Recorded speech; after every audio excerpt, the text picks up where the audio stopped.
알파 잠수기술공사 이종인 대표 전화 연결됐습니다. 안녕하세요. 안녕하세요, 대표님. 예, 안녕하십니까. 오랜만입니다. 예. 정말 오랜만에 언론 인터뷰 하시는 것 같습니다. 네. 예, 그렇습니다. 이 감회가 남다를 수밖에 없을 것 같은데, 예. 세월호 올라오는 거 보시면서 어떤 생각 하셨어요? 좀, 들 거 좀 진작 들고 그랬으면 좋은데, 하여튼 뭐, 거기 안 놔두고 올려때리는 게 중요한 거죠. 뭐, 반가운 일이죠, 일단은. 예. 자, 그러면 기술적인 부분을 제가 좀 여쭤보겠습니다. 예. 평생 구조군안 작업을 하셨기 때문에, 기술적인 부분도 전문가시니까 이거부터 여쭤볼게요. 세월호 인양에 거의 만 3년이 걸렸습니다. 이렇게 3년씩이나 걸릴 일이 맞습니까, 이게? 잘못돼도 크게 잘못됐죠. 예, 이제 초기에 배를 건지는 거는, 일단 기본적인 방법이 있어요. 그냥 줄 놓고 들는 게 배 건지는 거예요. 예. 근데 이제 그런 간단한 방법을 놔두고 어떤 무슨 방법이네, 무슨 공법이네, 뭐 어렵게 얘기해서 결국 뭐, 제가 생각하기에는 좀, 우리가 좀 속은 것 같은 느낌이 많이 나죠. 속았다.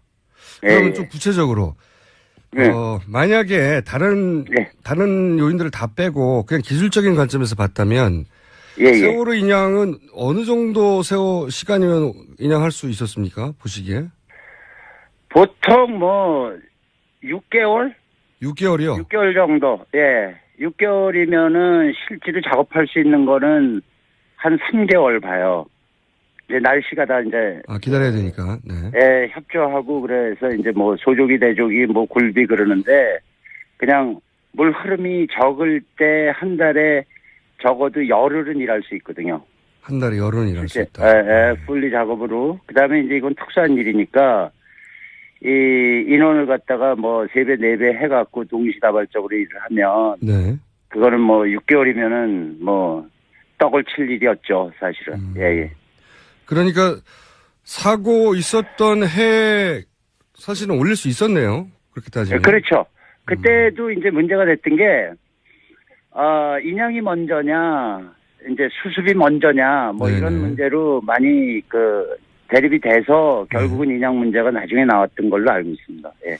그러면 그런 문제, 이제 유가족들도 처음에는 인양을 나중에 하자고 했었으니까요. 그렇게 한 6개월 정도 지났다 하더라도 그 이후에 인양을 결정한 다음에 6개월이면 대략 1년 후에는 충분히 인양을 하고도 남았다 이렇게 보시는 거군요. 그렇죠. 예, 충분하죠, 그거는. 예. 그렇군요. 2년이나 허송 세월을 했다고 보시는 거고 그래서 속았다라고 표현하신 것 같은데. 그렇죠. 예. 그러면 정부가 택한 인양 방식은 적절한가? 이 문제에 대해서는 어떤 의견이십니까?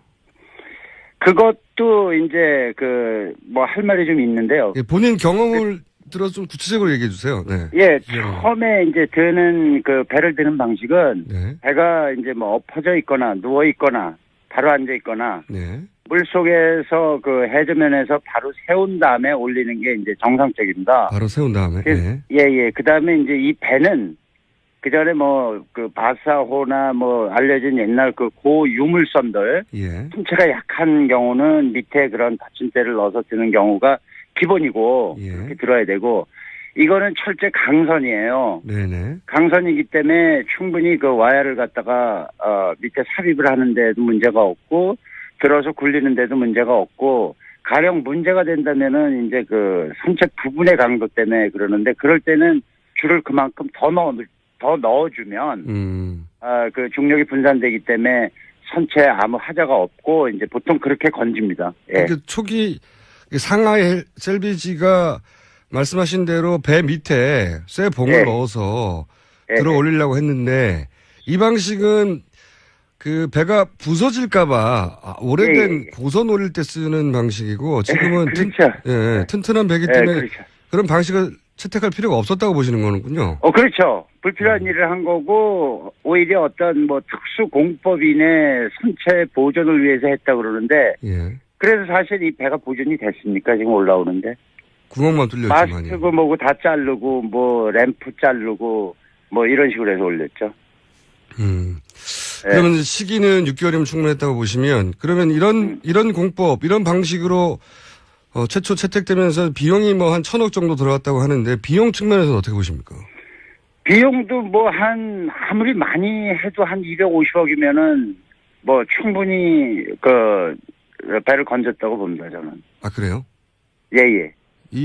그 금액의 산정은 본인이 인양해 봤던 경험에 비추어서 이 정도면 가능하다고 보시는 거예요? 그렇죠. 그것도 어떻게 보면 좀 충분히 봐서 그런 겁니다. 아, 이게 실비가 아니라 실제 이 정도면 가능했을 거라 보시는 거군요. 예, 가능했죠. 비용이 그러면 대표님 보시기에는 굉장히 부풀려진 건데, 비용이 이렇게까지 부풀려졌다고 보신 이유는 뭡니까? 어디서 비용이 들어갔을까요, 그럼? 그거는 뭐 특수한 공법에 뭐 이렇게 해서 이제 어떤 견적을 낼 때 가지를 많이 이제 그러니까 이유를 많이 낸 거죠. 여러 가지 들어갈 거를. 뭐 예를 들어서 부력제를 사용한다. 예, 부력제 사용하는 것도 그래요. 부력제도 부력제가 이제 선체에 어디 고박이 되냐가 이제 문제인데. 그 부력제 하나가 예를 들어서 7,000톤에 해당되는 부력제가 있다고 쳐요. 그러면은 그게 연결되는 부분은 한 군데로 해서는 안 된다고요. 어차피 배를 드는 거는 중력을 분산시켜야 되기 때문에 그 무게를 중량을 분산시켜야 되기 때문에 부력제를 그러니까는 산재에서 여러 군데에다 해갖고 하려고 이제 아마 구멍을 그렇게 많이 뚫은 것 같아요. 부력제를 붙이려고. 근데 이제 그거는 깊이 안 내려가고 수심 한 5m 되는 측면에다가 구멍을 뚫어서 거기다 붙이는 방식인데 그렇게 해서 성공을 했다고 그러니까 부력이 충분히 그 선체를 움직일 만한 부력에 도달했다고 그래도 그다음에는 선체가 견디질 못해요. 이 배는 설계된 게 다니게끔 설계가 됐지 그렇게 한쪽에다가 뭐를 부착해서 잡아 뜯는 경우가 되거든. 그래서 아마 실패했다고 저는 생각을 합니다. 이 부력제라는 게 뭐 말이 어려서 어떻게 풍선 다는 거 아니겠습니까? 그러니까. 풍선을 다는데 예를 들어서 종이 상자에다가 풍선을 달아요. 종이 상자에다가 물을 집어넣고 달았을 때 풍선을 큰 거 하나 달면은 한 줄로 매서는 종이가 그냥 찌그러지거나 잘라지거나 그렇게 되겠죠. 그래서 이제 작은 풍선을 여러 개 달아요. 그 총 무게만, 그걸 쓸만한 거를. 여러 개 달라면 여러 면적의 구멍이나 끈을 묶어야 되겠죠. 근데 묶은 부분이 종이 되는 거지. 그럼 결국은 뜯어진다는 거예요. 묶은 부분이 찢어질 것이다. 그렇죠. 아니, 그건 찢어져요. 찢어진다. 당연히. 예. 이제 그렇게 보시는 건데, 그래서 사실 국내 입찰에 참여했던 국내 업체들도 다 이 방식으로는 안 되고, 최종적으로 대표님이 말씀하신 와이어 걸어서 올린 방식으로 했지 않습니까? 결국은. 그런데 왜 이렇게 보시기에 전문가들이 보기엔 말이 안 되는 방식을 제출한 이 상하이 셀비지 중국 업체를 선정했을까요? 해수부가? 글쎄요, 우리랑 말이 안 통해서 그렇게 되는 것 같은데. 한마디로. 말이 안 통한다는 건 무슨 의미입니까? 그 사람들은 이제 중국말 쓰고 우리는 한국말 쓰니까. 뭘 해도 어떤 정보 유출이라든가 과정이 이렇게 그런 어떤 철저한 보안. 철저한 보안을 하려면 외국어 쓰는 사람, 특히 어디 외국어를 아는 사람이 별로 없는 이런 식의 어떤 거 아니었을까. 그런 이유로 추정할 만큼. 상하이 셀비지를 기술력으로 평가해서 선정한 건 아니라고 보시는 거군요. 상하이 셀비지 같은 경우는 물론 국영이지만 물론 중국이나 어떤 제3국의 어떤 군한 실력이라고 그럴까 그런 거는 그냥 일반적으로 100원 지는 건 100원 지는 거예요. 근데 이제 알려져 있고 제가 알기로는 상하이 셀비지 같은 경우는 해서는 안 될 일들을 하고 그런 어떤 끔찍한 일을 한 회사로 알려져 있기 때문에. 구체적으로 어떤 해서는 안 되는 끔찍한 일을 했나요?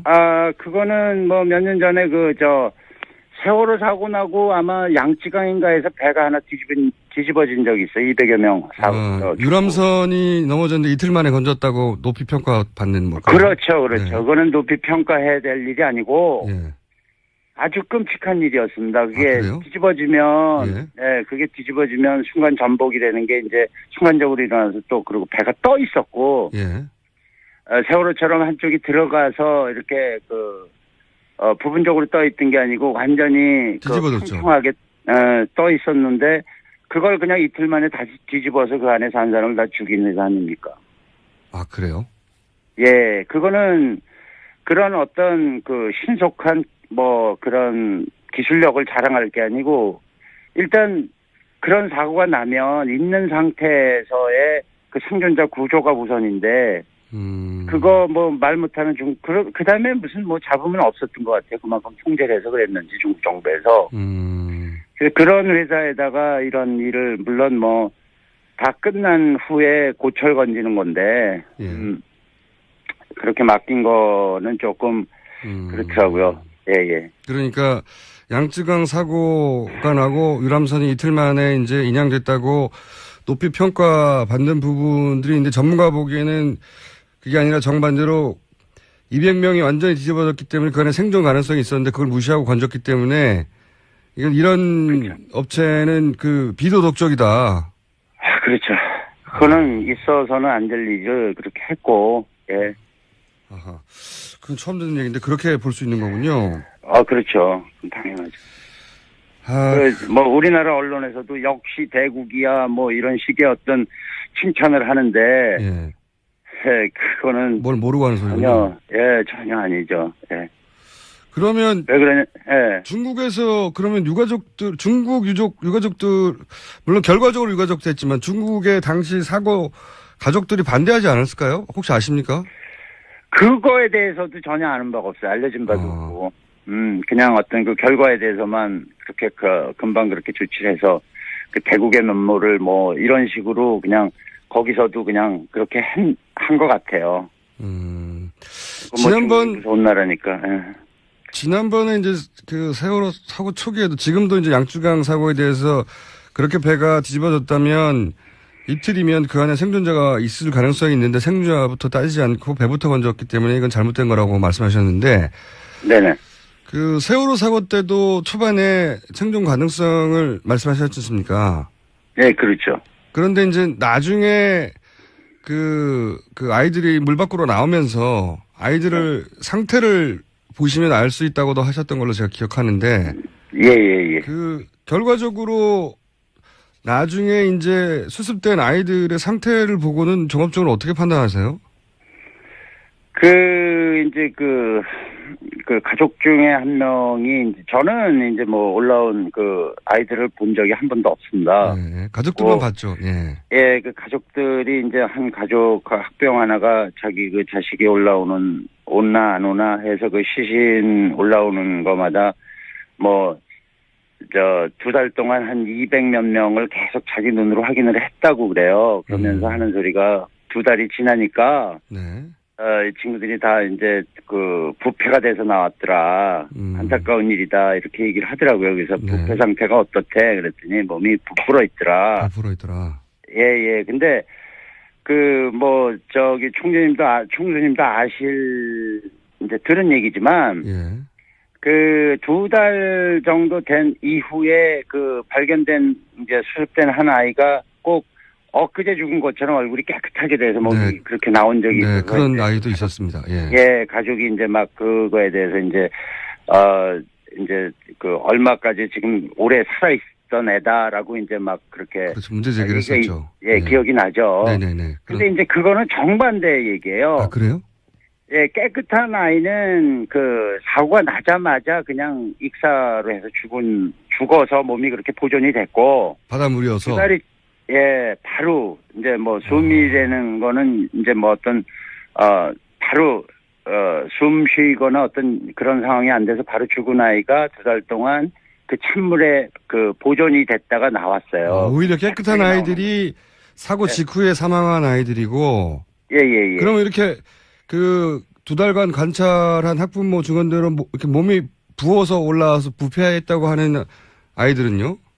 예, 그런 아이들은 우리가 이제 잠수 다이버들 이렇게 하도 이제 그 뭐 사건이 길게 가다 보니까는 이제 뭐 다이버들 그 사사건건 이런 있는 일들이 다 이제 세상에 알려졌는데 예.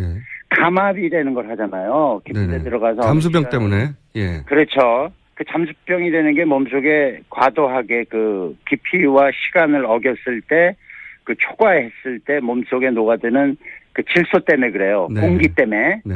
공기가 과도하게 녹아 있는 상태에서 바로 대기압 하루, 그러니까 기압이 낮은 물속에서 압력이 높은 데서 녹아 있는 상태에서 공기적으로 나왔을 때는 그 공기가 몸 조직 내에 부풀어서 어떤 감압병, 예. 뭐 이제 신경을 건드려서 아프다든가 뭐 그게 심하면 사망을 하는 경우가 예. 있어요. 그게 그게 잠수병이고. 에어가 심장으로 가면. 네네. 근데 이제 아이들 같은 경우는 그 무슨 어떤 그 선택할 여유가 없이 주어지는 공간에서 최대한으로 이제 살라고 노력을 했고 그 안에 공기가 있어서 그 숨을 쉰 거예요. 그래서 어떤 아이는 배가 기운 상태에서 뭐 30m, 어떤 아이는 20m 수심, 예. 어떤 아이는 10m. 예를 들어서 30m 같으면은 그 속에 있는 그 공간이 그 침몰 당시에 4분의 1로 줍니다. 네. 4분의 1로 줄어든다는 건 4배로 압축이 되는 거예요, 그 공기가. 아, 네. 그 압축된 상태에서 호흡을 하게 돼요, 얘가. 예. 이제 연명을 하죠. 그러다 결국 죽는 거는 이제 거기 녹아들어 있는 산소에 이제 제한된 양 때문에 네네. 결국은 질식을 해서 죽게 돼요. 네. 그러면은 그 아이가 숨을 쉰 거는 4배 되는 공기를 숨을 쉬고 숨을 거두게 됩니다. 소위 압축 공기를. 예. 그렇죠. 나중에 다이버가 이제 그 시신을 발견하고 데리고 나올 때는 감압이나 뭐 이런 그 숨을 안 쉬기 때문에 네. 그런 감압 과정 없이 바로 올라오니까. 네, 그렇죠. 오래 있어도 마찬가지예요. 그거는 감압을 하는 데는 건 호흡이 돼야지 속에 있는 게 녹아 나오는 거니까 호흡을 아니고 피부로 나오는 건 아니에요. 이게 공기가. 그러니까 그걸 데리고 나와서 위에다 올려놓는 순간 6분에서 뭐 한 12분 어떤 아이는 뭐 한 6시간 그 몸 그 상태에 따라서 몸이 부푸는 거예요. 그걸 보고선 애가 부패했다고 그러는 거예요. 2달의 어떤 그 조건이 부패될 조건이 거기선 하나도 안 주어져요. 그거를 증명한 게 몸이 깨끗하게 나온 아이고 그다음에 나 살아있었어 엄마 아빠 하고 그 상황을 증명한 아이가 몸이 부풀어서 나온 아이고 그런 아이들이 200명이 된대 200여 명이. 그러니 그게 큰 범죄가 아니고 뭐냐고. 그러니까 정반대로 일반적으로는 생각하는데. 그렇죠. 몸이 깨끗한 아이는 오히려 그 차가운 바다에서 보존된 것이고 즉사한 이후에.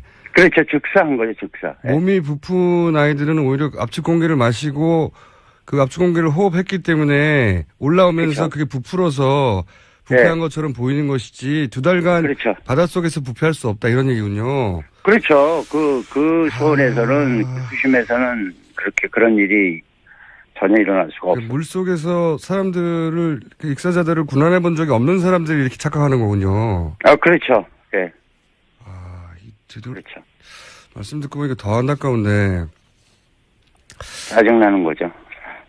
그래서 이제 다이빙배를 들고 가셨다가 이제 여러 가지 순환도 당하셨고 그 얘기는 저희가 따로 한번 다이빙배 영화도 나왔죠. 따로 한번 하기로 하고 이제 지금은 배가 나왔으니까 사고 원인에 대해서들 말 많지 않습니까? 그렇죠. 물론 이 사고 원인이라는 게 이제 지금 전체적인 조사를 해야 되고 선체 조사도 해야 되고 앞으로 그런 게 이루어지겠습니다만은 워낙 이런 배 사고를 많이 보셨으니까 사고 원인에 대해서는 한 번도 공개적으로 말씀 안 하신 것 같은데 대표님이 보시기에 이 사고 원인 중에 물론 앞으로 이제 조사를 해봐야 되지만 지금 기준으로 짐작하시는 바가 있습니까? 저는 배가 뭐 기울고 이제 이런 기운되는 거는 배에 그 사전에 침수가 있었다고 생각을 합니다. 네, 그런 얘기 있었습니다. 물이 들어왔고 근데 이제 물이 들어온 원인이 외부 파공이냐 네. 아니면 내부에서 그 파이프라인의 이상이냐 뭐 이런 식으로 이제 짚어볼 수가 있는데 네. 실제로 제가 이제 그 침몰 직전에 배를 2척을 인천항에서 구조한 적이 있습니다. 예. 예, 그 하나는 뭐 한 2만 톤 되는 거고 하나는 뭐 한 1,000몇 톤 되는 거고 이런 이제 소형 뭐 화물선이었는데 2만 톤이면 세월호보다 크네요. 예. 훨씬 크죠. 예. 그 원목을 잔뜩 싣고 이제 이제 아주 위태위태한 상태에서 이제 저희가 해결을 했는데 그게 뭐냐면은 배가 물이 들어오려면은 외부에 어떤 접촉이 있어서 파공이 있어서 물이 들어와요. 예. 근데 이제 그 기관실 쪽에 이제 물이 들어서 배가 작동 불능 상태가 되는 거거든요. 네네. 그래서 이제 기관실 쪽에는 그 메인 엔진 주기를 이제 식히는 목적으로 그 냉각수를 빨아들이는 장치가 있습니다. 네. 예, 빨아들이는 장치가 있는데 이제 상황에 따라서는 그 밸브를 잠그고 그 빨아들이는데 어떤 이물질이 낀 그 필터 같은 스트레너라는 그런 바구니 같은 게 있어요. 그 밸브 안쪽에. 예. 그래서 물을 차단하고 뚜껑을 열고 그걸 청소하고 닫고 뭐 이런 과정으로 그걸 청소하고 다시 그 밸브를 개방해서 이제 냉각을 다시 시작을 하는데 한 번의 경우는 그 밸브 이전에 그 파이프 밑에가 이제 그 부식으로 파공이 난 거를 몰랐어요, 이 사람들이. 배 내부의 파이프 문제였다, 그때는. 예. 그렇죠. 예. 그랬고, 한 번은 그 스트레나 그 필터를 청소하려고 밸브를 잠궜다고 생각을 하고 그 스트레너를 열었다가 걷잡을 수 없이 그냥 그 물이 치는 바람에 그거는 이제 밸브가 오래된 배들은 밸브가 이렇게 해서 그러니까 원활하게 작동이 안 돼요. 이렇게 뭐 수도국 잠그듯이 쫙 잠그면 잠겨야 되는데 잠궜다고 생각을 해도 고착이 돼서 또는 중간에 이물질이 있어서 이게 완전히 안 잠긴 상태로 잠궜다는 착각을 일으키게 하죠. 그렇게 해서 이제 배에 침수가 시작돼서 또 침몰 직전에 들어가서 그걸 막고 해갖고 배를 2번 살린 적이 있는데 세월호 같은 경우 침수가 일어났다면 네. 그 소위 그 시체스트 안쪽 그 파이프라인을 점검을 해야 될 거고, 그 다음에 외판 우리가 보지 못한 좌연 그 기관실 쪽으로 아마 조사가 이루어져야 될 거고, 지금 뭐 다 올라왔다는데 거기를 조사를 해수부에서 했는지 안 했는지 그건 모르겠습니다. 그래서 어쨌든 내부 파이프들 살펴봐야 된다는 말씀이시네요. 네. 그렇죠. 네. 외부가 이상이 없다면. 네. 그 내부를 다 봐야 되겠지만 내부에서 파이프 문제일 수 있다. 이 부분도 체크해 봐야 된다. 이런 말씀이신 것 같고. 그렇죠. 그거는 중요한 거예요. 알겠습니다. 저희가 오늘은 준비한 시간이 거의 다 돼가는데 중요한 질문들이 많아서 다음에 한 번 더 모시기로 하고 오늘은 몇 가지 중요한 포인트만 짚어볼게요. 네. 이런 말씀도 하셨어요. 병풍도 근처에서 앵커를 한번 내렸다 다시 올린 것 같다. 이 말씀하신 이유는 뭡니까? 그거는 뭐 전에 이제 어떤 뭐 소스에서 정부에서 발표한 그 항적도, 항적도가 끊긴 거를 정부에서 발표를 했고 그와 똑같은 그 끊긴 부분이 이어진 항적도를 또 해군에서 발표를 그렇죠. 했고 그걸 겹쳤을 때 그 끊긴 부분이 지그재그로 이렇게 움직인 그 흔적이 거기에 기록이 돼 있었고 지그재그로 그 짧은 기간에 갈 수 있는 거는 배가 앵카를 내렸다는 어떤 그런 얘기하고 연결이 되거든요. 앵카를 내리는 이유는 배가 정박 그러니까 묘박을 하기 위해서 어느 지점에서 떠 있기 위해서 내리는 거고 두 번째는 비상시에 배가 조정이 안 될 때 항해 중에 메인 엔진이 고장이 완전히 나거나 속도는 붙어 있는데 그럴 때는 사실 뭐가 출현을 하면 그걸 들이받아야 되기 때문에 일단은 배에서는 배를 갖다가 슬로우 다운 감속시키기 위해서 감속을 하려고 노력을 하는데 그 조치 중에 하나가 드롭 앵커예요. 앵커를 예를 들어서 두세 샤클이면은 40에서 60m 정도를 내려요.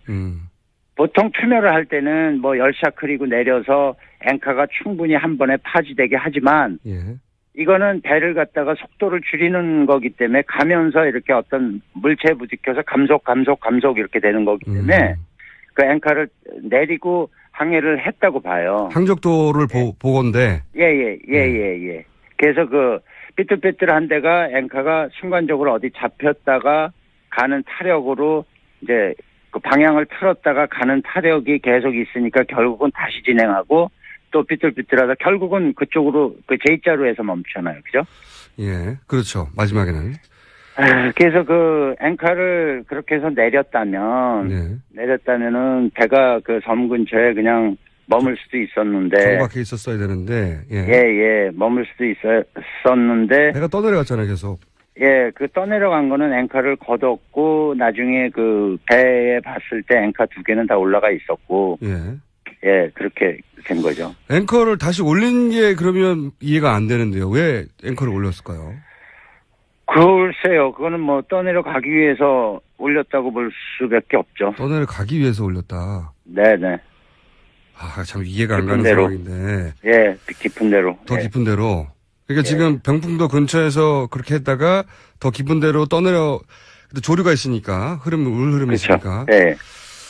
그때 뭐 조류 방향이 그 섬에서 멀어지는 쪽이고. 오히려 떠내려가려고 했다. 그렇게밖에 이해가 안 된다는 말씀이신 거죠? 그렇죠. 예. 일어난 현상이 그거니까. 자, 2가지 질문만 더 드릴게요. 아직 질문은 많은데 오늘은 2가지 질문 더 하고 마무리해야 될 것 같습니다. 다음에 다시 한번 연결할게요.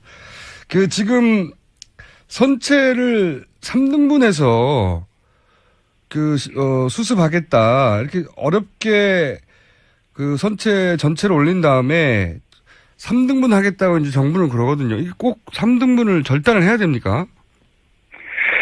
절단을 하는 거는 아무 이제 폐선의 경우는 절단을 해요. 폐선은 분해를 해서 이제 용광로로 분해해야 되니까. 근데 이거는 사건이 어떤 발생이라든지 발생이 돼서 침몰이 되고 그다음에 이런 어떤 그 희생자가 있고 이런 상태에서는 배를 절대 건드려서는 안 돼요. 하나도. 그렇죠. 왜냐하면 모든 게 어떤 그 단서가 될 수 있고 그런 건데 해수부가 입장에서는 국가 입장에서는 조타를 잘못해서 그렇게 됐다라고 그 결론을 내려놓고 지금 만약에 그렇게 자르고 그런 상태라면 나머지가 갖고 있는 이제 증거들 그 원인에 대한 궁금증을 갖고 있는 나머지 국민들에 대한 생각은 어떻게 무시당하는 거죠? 조사를 제대로 하기 위해서는 손내면 안 된다는 말이죠. 절대 그 현장 보존은 될 수 있으면 하고 그다음에 이제 그게 자르는 게 수습자를 갖다가 수습하는 그 과정이 힘들어서 그렇다. 당연하죠. 배가 옆으로 있으니까 깊은 어떤 동굴 속에서 뭘 갖다가 수직으로 일을 해야 되니까 그럴지언정 그렇게 그거는 그 결과에 따른 어떤 그 우리가 해야 될 일이기 때문에 할 수 없이 그런 시간이 걸려도 사다리를 놓고 하든 밧줄을 타고 내려가든 그렇게 해야지 이걸 갖다가 그 원인 밝혀지기 전에 그런 어떤 편의성 때문에 자른다는 건데 그건 있을 수 없는. 손쉽게 빨리 하느라고 자르는 건 말이 안 된다는 거죠. 그거죠. 예. 마지막 질문인데요. 하실 말씀 너무 많을 것 같은데 오늘은 요 질문으로 일단 마무리하겠습니다. 이 다이빙 벨 지금이야 알게 됐지만 이게 청와대에서 대통령 비서실장이 어떻게든 영화부터 비롯해서 막으려고 했어요 보니까 그 사이에 이유도 모른 채 고생 많이 하셨죠. 그렇죠. 이민도 가려고 하셨다면서요. 그렇죠. 어디로 이민 가려고 하셨습니까? 이민은 이렇게 몇 번 가보고 하와이 쪽에 가서 그냥 있는 게 나을 것 같다. 이민이 되는 게 이제 어디 초기에는 사람들이 좋아서 잘 살아보려고 하는 건데 이거는 이제 그나마 남은 여생 좀 마음 편하게 좀 평화롭게 살기 위해서 가 있는다 그래서 여기 문제가 있는데 평화롭겠어요. 일단은 이제 그런 어떤 반응이었죠. 그 사건에 대해서. 네, 워낙 마음고생을 많이 하셔가지고, 그때 공격도 많이 당하셨고, 그리고 또 최근에는 사무실에 불이 나가지고, 그동안 일해온 장비, 자료 다 없었다면서, 28년 동안 쌓아놓은 게. 그게 다 녹아 없어지더라고요. 한 4시간 반 동안. 자, 이제 이민 가지 마시고요. 세월호 조사하실 때 아무래도 참여하셔야 될 것 같아요. 글쎄요, 그건 시켜줘야 하는 거고, 시키는 사람 자체 또 마음도 문제고, 그래서 하여튼 예를 들어서 어떤 세력이 있어서 그걸 감추려고 그러면 그게 드러나겠어요. 끝까지 감추지. 그러니까 그 끝까지 감추려고 하는 거를 밝혀내 주셔야죠. 근데 뭐 일어난 현상들이 사실은 간단하게 증명을 하는데 그걸 어렵게 뭐 과학이 어쩌고 뭐 이래갖고 그걸 어렵게 해서 국민들을 질리게 한단 말이에요. 뭐 굵직한 사건들이 다 그랬지만 그렇게 해서 또 잊어먹고 하게 해서 또 말잘 듣는 국민들 우리 대한민국 뭐 이러고선 또 가겠죠. 했었으니까요. 그렇게 한 6개월 정도 지났다 하더라도 그 이후에 인양을 결정한 다음에 6개월이면 대략 1년 후에는 충분히 인양을 하고도 남았다 이렇게 보시는 거군요. 그렇죠. 예, 충분하죠, 그거는. 예. 그렇군요. 2년이나 허송 세월을 했다고 보시는 거고 그래서 속았다라고 표현하신 것 같은데. 그렇죠. 예. 그러면 정부가 택한 인양 방식은 적절한가? 이 문제에 대해서는 어떤 의견이십니까?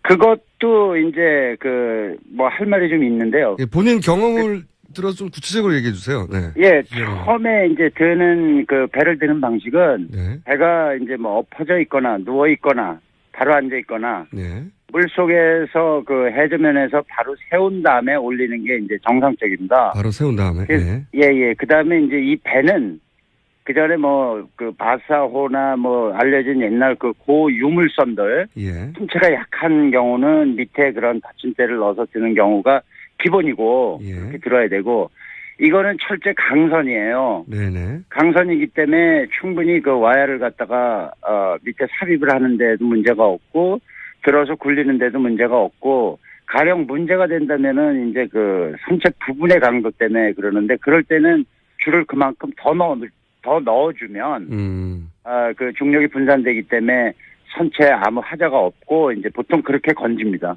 예. 초기 상하이 셀비지가 말씀하신 대로 배 밑에 쇠 봉을 넣어서 들어 올리려고 했는데 이 방식은 배가 부서질까봐 오래된 고선 올릴 때 쓰는 방식이고 지금은 그렇죠. 튼튼한 배기 때문에 그렇죠. 그런 방식을 채택할 필요가 없었다고 보시는 거는군요. 그렇죠. 불필요한 일을 한 거고 오히려 어떤 특수 공법인의 선체 보존을 위해서 했다 그러는데 그래서 사실 이 배가 보존이 됐습니까? 지금 올라오는데. 구멍만 뚫렸지만요. 마스트고 뭐고 다 자르고 램프 자르고 이런 식으로 해서 올렸죠. 그러면 시기는 6개월이면 충분했다고 보시면 그러면 이런 공법, 이런 방식으로 최초 채택되면서 비용이 한 1,000억 정도 들어갔다고 하는데 비용 측면에서는 어떻게 보십니까? 비용도 아무리 많이 해도 한 250억이면은 충분히 배를 건졌다고 봅니다, 저는. 아, 그래요? 예.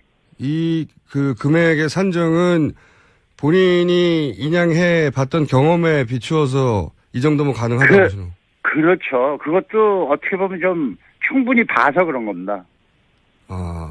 이게 실비가 아니라 실제 이 정도면 가능했어? 그렇죠. 그거는 있어서는 안 될 일을 그렇게 했고, 예. 아하. 그건 처음 듣는 얘기인데 그렇게 볼 수 있는 거군요. 그렇죠. 당연하죠. 우리나라 언론에서도 역시 대국이야 이런 식의 어떤 칭찬을 하는데, 그거는. 뭘 모르고 하는 소리군요. 전혀 아니죠. 예. 그러면. 왜 그러냐, 예. 중국에서 그러면 중국 유가족들, 물론 결과적으로 유가족도 했지만 중국의 당시 사고 가족들이 반대하지 않았을까요? 혹시 아십니까? 그거에 대해서도 전혀 아는 바가 없어요. 알려진 바도 없고. 그냥 어떤 결과에 대해서만 그렇게 금방 그렇게 조치를 해서 대국의 면모를 이런 식으로 그냥 거기서도 그냥 그렇게 한 것 같아요. 지난번 무서운 나라니까. 예. 지난번에 이제 세월호 사고 초기에도 지금도 이제 양쯔강 사고에 대해서 그렇게 배가 뒤집어졌다면 이틀이면 그 안에 생존자가 있을 가능성이 있는데 생존자부터 따지지 않고 배부터 건졌기 때문에 이건 잘못된 거라고 말씀하셨는데. 네네. 세월호 사고 때도 초반에 생존 가능성을 말씀하셨지 않습니까? 네, 그렇죠. 그런데 이제 나중에 아이들이 물 밖으로 나오면서 아이들을 상태를 보시면 알 수 있다고도 하셨던 걸로 제가 기억하는데. 예. 결과적으로 나중에 이제 수습된 아이들의 상태를 보고는 종합적으로 어떻게 판단하세요? 이제 그 가족 중에 한 명이, 이제 저는 이제 뭐 올라온 그 아이들을 본 적이 한 번도 없습니다. 네, 가족들만 봤죠. 예. 예, 그 가족들이 이제 한 가족 학병 하나가 자기 그 자식이 올라오는, 오나 안 오나 해서 그 시신 올라오는 거마다 뭐, 2달 동안 한 200몇 명을 계속 자기 눈으로 확인을 했다고 그래요. 그러면서 하는 소리가 2달이 지나니까, 네. 이 친구들이 다 이제 그 부패가 돼서 나왔더라. 안타까운 일이다. 이렇게 얘기를 하더라고요. 그래서 네. 부패 상태가 어떻대? 그랬더니 몸이 부풀어 있더라. 부풀어 있더라. 예. 근데 총수님도 아실, 이제 들은 얘기지만, 예.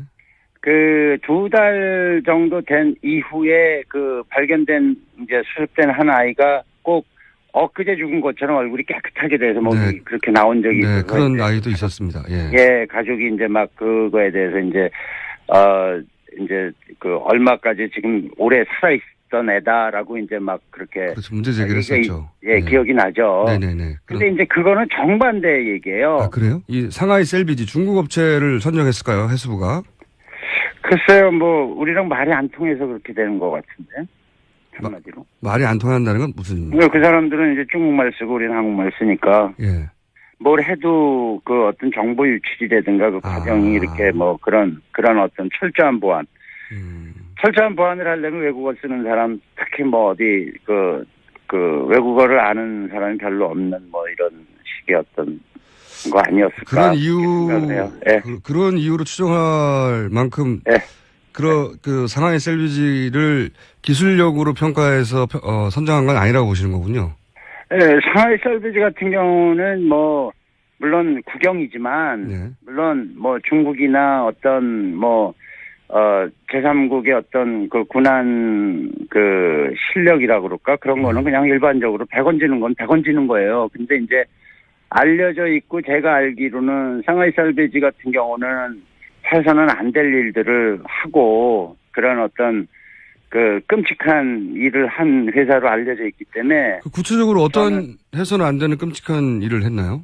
그거는 뭐 몇 년 전에 세월호 사고 나고 아마 양쯔강인가에서 배가 하나 뒤집어진 적이 있어요. 200여 명 유람선이 넘어졌는데 이틀 만에 건졌다고 높이 평가받는 뭐. 그렇죠. 네. 그거는 높이 평가해야 될 일이 아니고 예.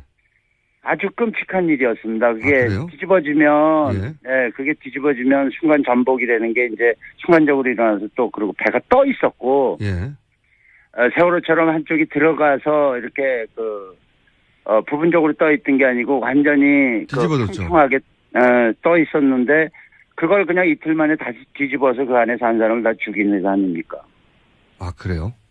예, 그거는 그런 어떤 신속한 뭐 그런 기술력을 자랑할 게 아니고 일단 그런 사고가 나면 있는 상태에서의 그 생존자 구조가 우선인데 그거 뭐 말 못하는 그 다음에 무슨 뭐 잡으면 없었던 것 같아요. 그만큼 통제를 해서 그랬는지 중국 정부에서. 그런 회사에다가 이런 일을 물론 뭐 다 끝난 후에 고철 건지는 건데 그렇게 맡긴 거는 조금 그렇더라고요. 예. 그러니까 양쯔강 사고가 나고 유람선이 이틀 만에 이제 인양됐다고 높이 평가받는 부분들이 이제 전문가 보기에는 그게 아니라 정반대로 200명이 완전히 뒤집어졌기 때문에 그 안에 생존 가능성이 있었는데 그걸 무시하고 건졌기 때문에 이런 그렇죠. 업체는 비도덕적이다. 알파 잠수기술공사 이종인 대표 전화 연결됐습니다. 안녕하세요 대표님. 예, 안녕하십니까. 오랜만입니다. 예. 정말 오랜만에 언론 인터뷰 하시는 것 같습니다. 네. 예, 그렇습니다.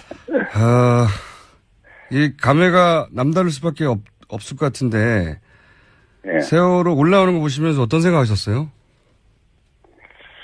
좀, 들 거 좀 진작 들고 그랬으면 좋은데, 하여튼 뭐, 거기 안 놔두고 올려때리는 게 중요한 거죠. 뭐, 반가운 일이죠, 일단은. 예.